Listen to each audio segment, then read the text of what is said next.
Lo creas o no, ser influencer es un tipo de emprendimiento que requiere mucha dedicación, esfuerzo y disciplina para crear contenido nuevo constantemente. Si eres influencer o estás en proceso de serlo, quédate y te mostraré qué necesitas para buscar patrocinadores.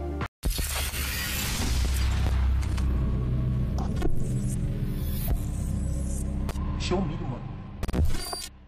Antes que nada, identifica qué tipo de influencer eres en función de la audiencia o seguidores que tengas. Ya seas macro-influencer, influencer mediano, micro-influencer o nano-influencer. Y ahora que ya sabes qué tipo de influencer eres, es imprescindible e imperativo que tengas un Media Kit actualizado de tu canal o plataforma. El Media Kit no es más que un documento que refleja el alcance del influencer y que debe ser actualizado mensualmente. En este Media Kit debemos crear un perfil del influencer para contar quién somos, qué nos motiva, qué nos gusta, qué nos disgusta y el tipo de contenido que pueden esperar en nuestro canal. Lo siguiente es reflejar el número de suscriptores, followers o de usuarios que nos siguen en nuestras plataformas de contenido.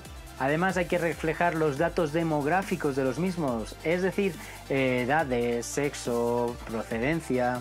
Si es posible, claro, sería muy bueno que añadieras un portfolio de las marcas con las que ya has colaborado. Y si no has colaborado con ninguna marca, no te preocupes, no tienes que poner nada. Finalmente, la última parte de este documento es añadir una tarifa en la que se refleje un plan de acción o packs y el costo de estos.